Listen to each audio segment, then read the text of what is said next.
گناہوں پہ ہوں شرمندہ، الہی درگزر کر دے۔ محترم ناظرین، السلام علیکم ورحمۃ اللہ وبرکاتہ۔ آج آپ حضرات کے سامنے سبق نمبر 4 پیش کیا جا رہا ہے، اور امید کرتا ہوں اس سے پہلے جو آپ نے سبق سنے ہیں ان سے یقیناً فائدہ ہوا ہوگا، اور ساتھ ہی آپ سے درخواست کرتا ہوں کہ اس سبق کو آپ اپنے بچوں کو بھی سنائیں، جس سے کہ ان کے اندر بھی ایمانی جذبہ پیدا ہو اور ان کو دینی معلومات سے آگاہی ہو۔ چلیے سبق شروع کرتے ہیں۔ اسلامی تاریخ اور جنات کی پیدائش۔ قرآن اور حدیث میں جنوں کا تذکرہ کثرت سے آیا ہے۔ انسانوں سے پہلے ہی ان کی پیدائش ہو چکی تھی۔ اللہ تعالیٰ نے ان کو آگ سے پیدا فرمایا، اور ایک لمبے زمانے تک وہ زمین میں آباد رہے۔ پھر انہوں نے فساد مچانا اور خون بہانا شروع کیا، یعنی وہ آپس میں لڑا کرتے تھے اور ایک دوسرے کا خون بہا کرتے تھے۔ تو اللہ تعالیٰ نے فرشتوں کے ذریعے انہیں سمندر کے جزیروں اور دور دراز پہاڑوں کی طرف بھگا دیا۔ ابلیس بھی جنات میں سے تھا، لیکن کثرت عبادت کی وجہ سے فرشتوں کا سردار بنا دیا گیا تھا۔ لیکن جب اللہ تعالیٰ نے حضرت آدم علیہ السلام کے سامنے سجدہ کرنے کا حکم دیا تو اس نے تکبر کیا اور سجدہ کرنے سے انکار کر دیا۔ چنانچہ اللہ تعالیٰ نے دھتکار کر اس کو دنیا میں بھیج دیا اور اس سے تمام نعمتیں چھین لی۔ اس طرح تکبر نے اسے ہمیشہ کے لیے ذلیل اور رسوا کر دیا۔ حضور اکرم صلی اللہ علیہ وسلم اس دنیا میں انسان اور جنات دونوں کی ہدایت و رہنمائی کے لیے بھیجے گئے تھے۔ چنانچہ احادیث میں جنوں کو اسلام کی دعوت دینے کا ذکر موجود ہے، اور قرآن کریم میں جنات کی ایک جماعت کے ایمان لانے کا بھی تذکرہ موجود ہے۔ باب نمبر 2، حضور اکرم صلی اللہ علیہ وسلم کا معجزہ، آپ صلی اللہ علیہ وسلم کا سینہ چاک کیا جانا۔ حضرت انس رضی اللہ عنہ فرماتے ہیں کہ بچپن میں رسول اللہ صلی اللہ علیہ وسلم بچوں کے ساتھ کھیل رہے تھے، اتنے میں حضرت جبرائیل علیہ السلام آئے اور آپ نے سرکار دو عالم صلی اللہ علیہ وسلم کو پکڑ کر زمین پر لٹا دیا۔ پھر آپ صلی اللہ علیہ وسلم کے سینے کو چاک کر کے دل نکالا، اور پھر دل سے خون کا ایک لوتھڑا نکالا اور فرمایا یہ شیطان کا حصہ ہے، یعنی کہ سینے کو بیچ سے پھاڑا گیا، یعنی کہ اس کو آپریشن کیا گیا اور اس کے اندر سے دل کو نکال کر اس کو صاف کیا گیا، اور پھر دل کو سونے کی تشتری میں رکھ کر زمزم کے پانی سے دھویا، اور پھر دل کو بند کر کے اس کی جگہ واپس رکھ دیا۔ حضرت انس رضی اللہ عنہ فرماتے ہیں کہ میں آپ صلی اللہ علیہ وسلم کے سینے پر ان ٹانکوں کا اثر بھی دیکھتا تھا۔ یہ حدیث مسلم شریف میں موجود ہے اور حدیث نمبر 413 ہے، اور اس حدیث کے راوی ہیں حضرت انس بن مالک رضی اللہ عنہ۔ باب نمبر 3، ایک فرض کے بارے میں، نماز چھوڑنے پر وعید۔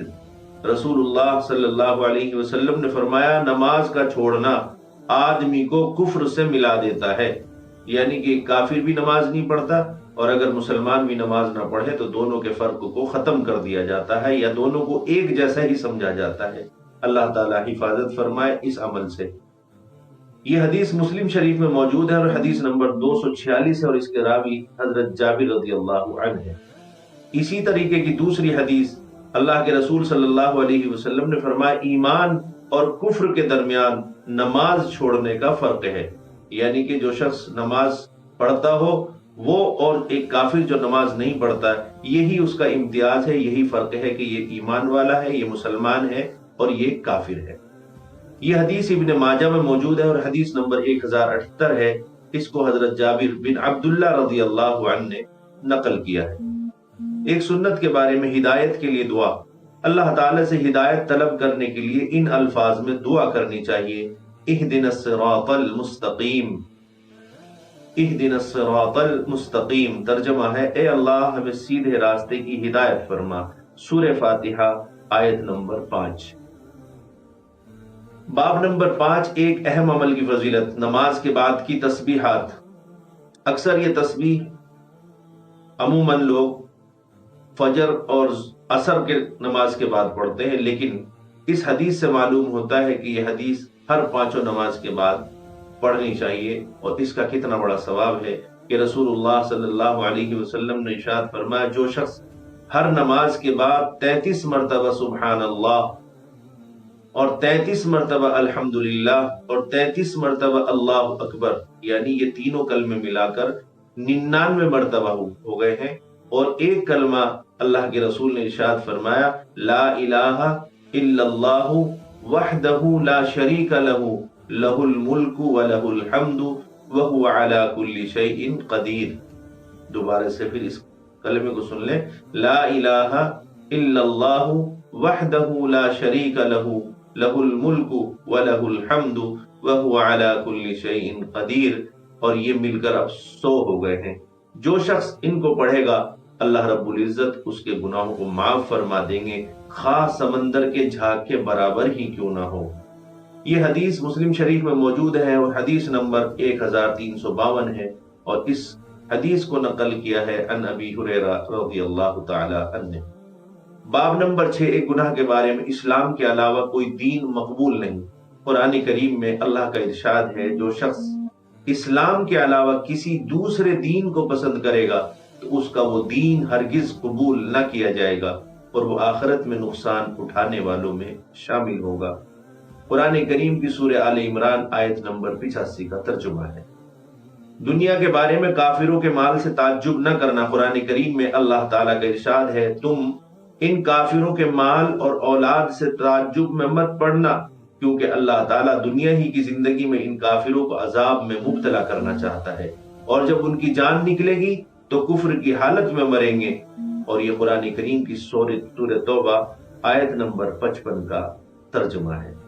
آخرت کے بارے میں قبر کے 3 سوال۔ آخرت کے بارے میں قبر کے 3 سوال۔ ایک مرتبہ رسول اللہ صلی اللہ علیہ وسلم نے فرمایا مومن بندہ جب قبر میں پہنچتا ہے تو اس کے پاس 2 فرشتے آتے ہیں اور اس کو بٹھاتے ہیں، پھر اس سے پوچھتے ہیں کہ تیرا رب کون ہے؟ وہ کہتا ہے میرا رب اللہ ہے۔ پھر پوچھتے ہیں کہ تیرا دین کیا ہے؟ وہ کہتا ہے میرا دین اسلام ہے۔ پھر پوچھتے ہیں تمہارا نبی کون ہے؟ وہ کہتا ہے محمد الرسول اللہ صلی اللہ علیہ وسلم۔ یہ حدیث نمبر 4753 ابو داؤد شریف میں موجود ہے۔ حضرت برہ بن عازب رضی اللہ عنہ اس کے راوی ہیں۔ باب نمبر 9 طب نبوی سے علاج۔ چوندھا پن، چندیانا جس کو کہتے ہیں، روشنی میں آنکھیں نہ کھلنا یا کم دکھنا، اس کا علاج اللہ کے نبی نے ارشاد فرمایا ہے کہ کھمبی من کی قسم میں سے ہے اور اس کا پانی آنکھ کے لیے شفا ہے۔ کھمبی جو ہے وہ مشروم کو کہتے ہیں، جس کو عموماً لوگ باغ سانپ کی چھتری بھی کہتے ہیں۔ اور اجوا جنت کی کھجور ہے اور اس میں زہر سے شفا ہے۔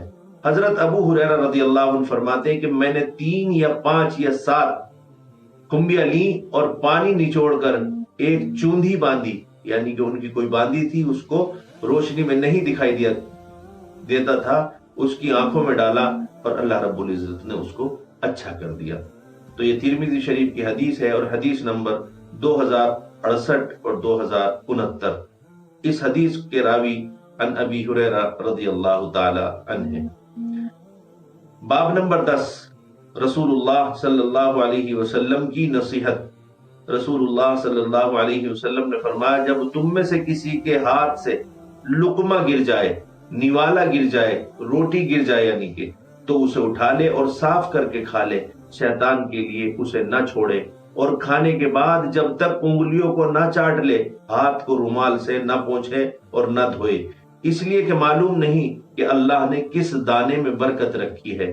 اور یہ مسلم شریف کی حدیث ہے اور حدیث نمبر 5301 ہے۔ اس کے راوی حضرت جابر رضی اللہ عنہ ہے۔ اللہ تعالیٰ سے دعا ہے کہ اللہ تعالیٰ مجھے بھی اور آپ کو بھی جو کچھ سنا ہے اس پر عمل کی توفیق مرحمت فرمائے۔ السلام علیکم ورحمۃ اللہ وبرکاتہ۔